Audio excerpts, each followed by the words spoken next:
Hi guys, with an interesting video on Wild Rift. So we're back with episode 4 of Wild Rift Fundamentals, and as you guys can see, we are here in the magic section, and we're going to be covering the magic items today, also known as AP items, which will also include some support items like, Staff of Flowing Water, Harmonic Echo, so on and so forth.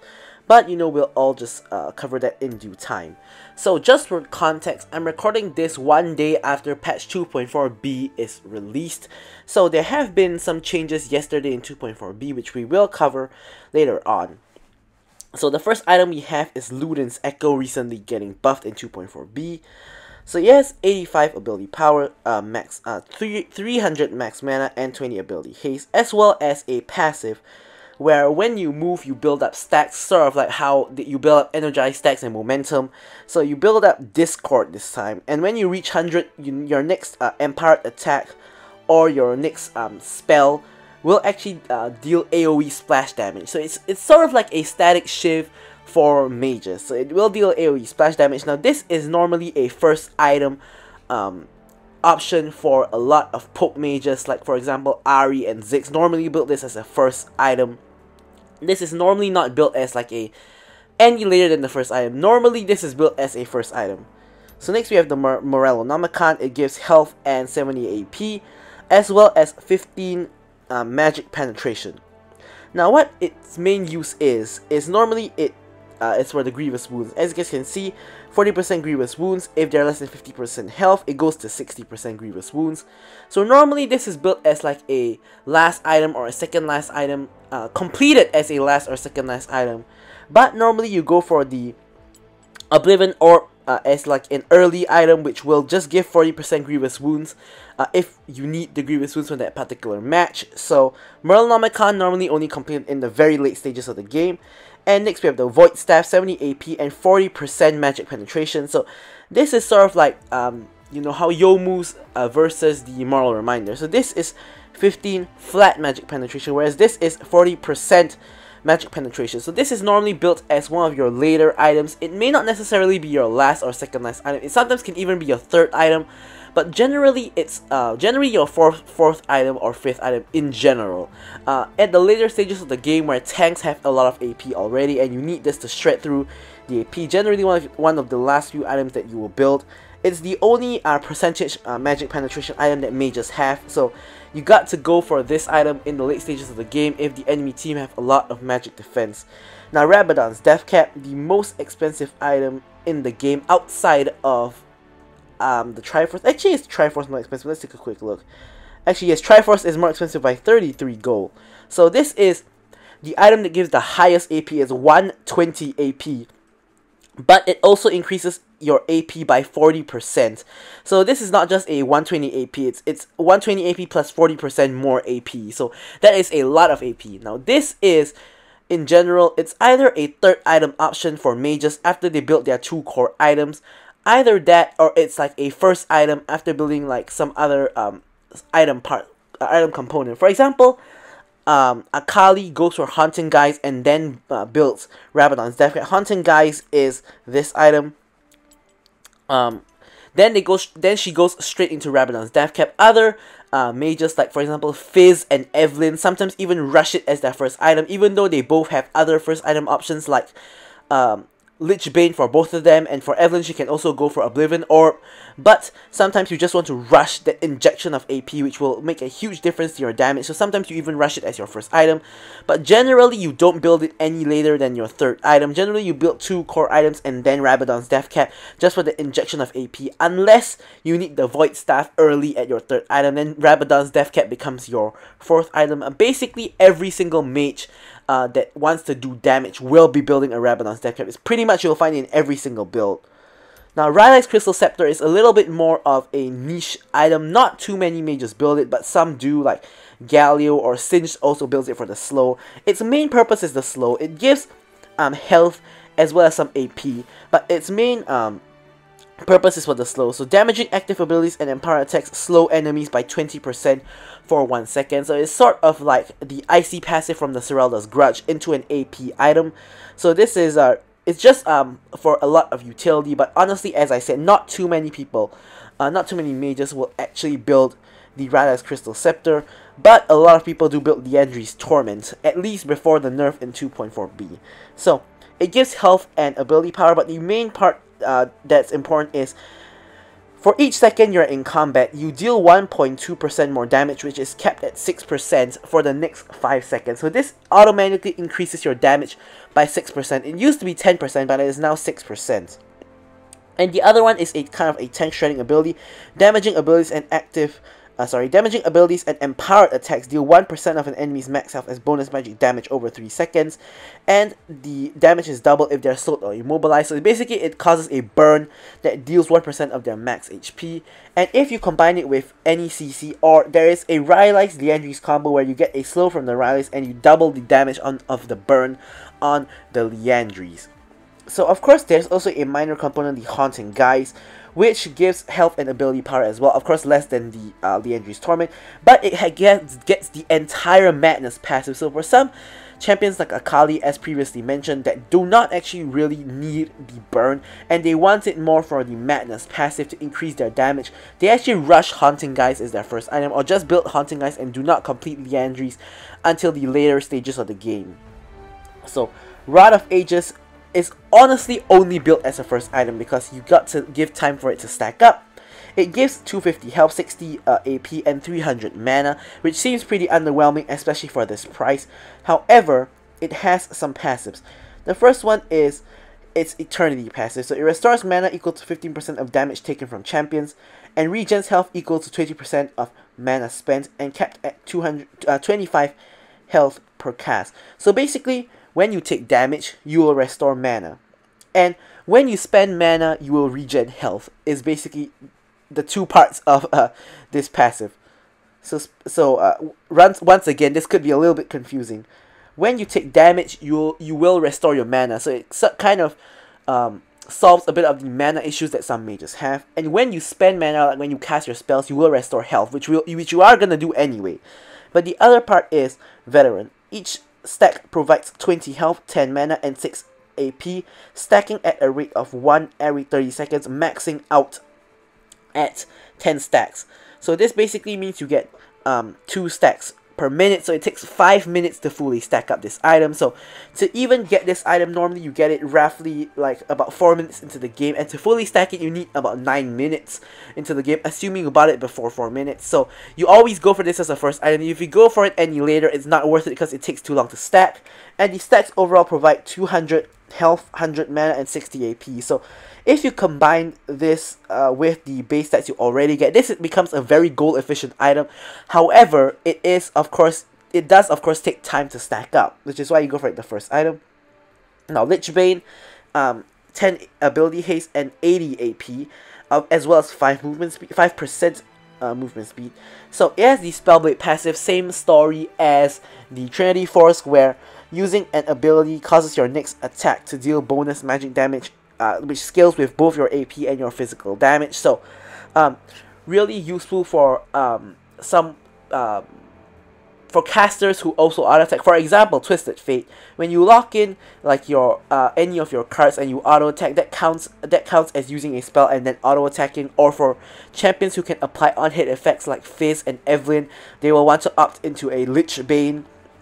But it is not a very common item. It's quite a specialized item for mages that also use auto attacks like Twisted Fate, or for mages who can apply on-hit effects like Evelynn and Fizz.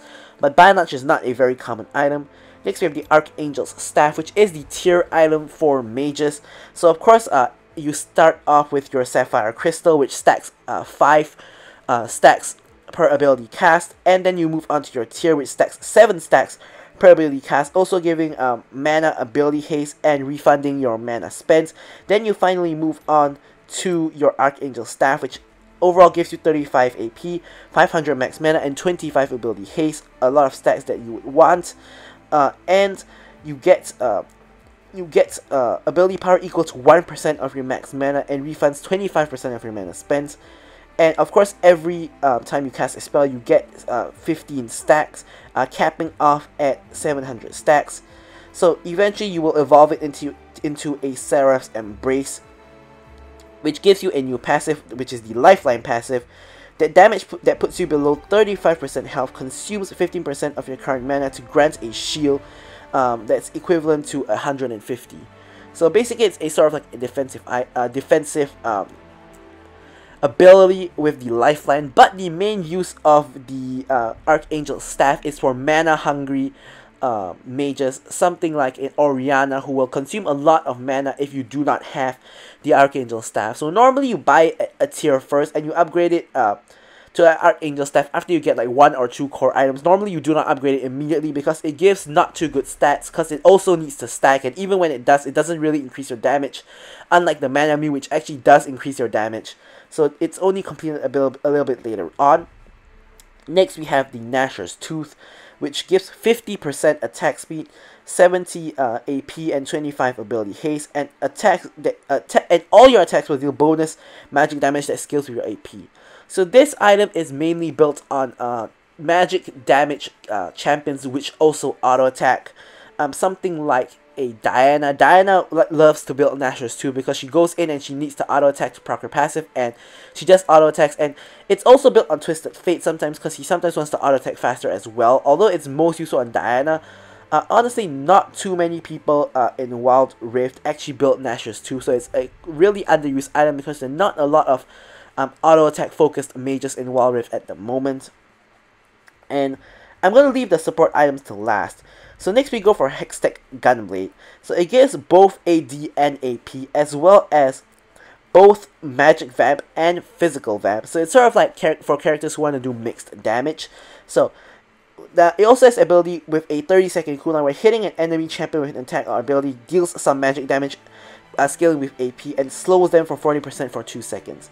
Now, this item can be built on someone like Akali, but Akali has way better builds in Wild Rift. Honestly, the only champion who really uses Hextech Gunblade at the moment is Katarina. So what Katarina likes to do is, when she gets into range to Q, she Qs the opponent, which causes the Hextech Gunblade to proc, and slows them down, which allows her to catch up and engage onto the enemies with her E and her ult, and follow up with the rest of her combo. So honestly, at the moment, no one is really using Hextech Gunblade except Katarina, although Akali or some other champions could use it as well, but all of them have better builds. So next we have the Infinity Orb. It's a very, very commonly built mage item because it just increases your damage in general. Some people build it first, some people build it second, some people build it as like after death cap as your second last item. So basically it can be anywhere in your item build. So it gives health and ability power as well as movement speed and 15 flat magic penetration, but the part that we really want is the Inevitable Demise, where abilities and empowered attacks critically strike for 20% bonus damage against enemies below 35% health. So basically it's sort of like a finisher or execute style item where if they're at low health, you're going to crit on them and do a lot more damage, which helps you finish the job and secure the kill. So next up we have the Crystalline Reflector. Now this is a very good second last or last item option for pretty much every single mage. Provided that the enemy team has some form of AD. Normally they always have like an AD carry or some kind of other AD threat on the other team. So we have the 45 armor as well as 60 AP and 15 ability haste, but we also have Mirrored Force, which is a very important passive. So ability cast grant a Mirror Shard, which is basically just a stack. It stacks up to 3 times. Each stack will block 10 physical damage that scales with 5% of your AP as well, so you can of course block more than that, and in addition to the armor, that's going to be quite a huge damage reduction. And it also reflects the damage and deals 20 magic damage plus 10% of your AP to them. So not only do you block the damage, but you also, have some damage output from this item. Now this item is really, really good on especially immobile mages like, let's say, Orianna or Ziggs, who normally build it as a second last or last item just for more defensive capabilities, because of course mages don't really build something like Guardian Angel, so this is their sort of defensive item option, kind of like a Guardian Angel equivalent, of course without the revive. Then now we're going to talk about the support items, which they are... Actually, I missed that one item. We forgot about the Awakened Soul Stealer, because it's a very underwhelming item. So, it gives 70 AP, 200 mana, and 25 ability haste. The stats look not bad, and the passive is Unique takedowns grant 3 ultimate haste, capping at 15 after 5 stacks. So this basically just lowers your ultimate cooldown. Now at surface value, it looks like the stats it provides are not bad, as well as the ultimate cooldown. But the real reason why basically nobody builds this, at the start when Wild Rift first released, a lot of mages did opt into this, but later on pretty much nobody built this anymore, just because even though all these stats are useful, but basically a lot of the other items are better. Like, instead of going for Awakened Soul Steal, you normally just go for, like, let's say Illuden's Echo or Infinity Orb, or pretty much something that you know, has a more immediate benefit. This one takes way too long to charge, and unlike Rod of Ages, it isn't really that worth it at the end of the day. So pretty much nobody builds this now at all. Next, we jump into the couple of support items. So we have Ardent Censer, which gives health, AP, and ability haste, as well as a little bit of movement speed.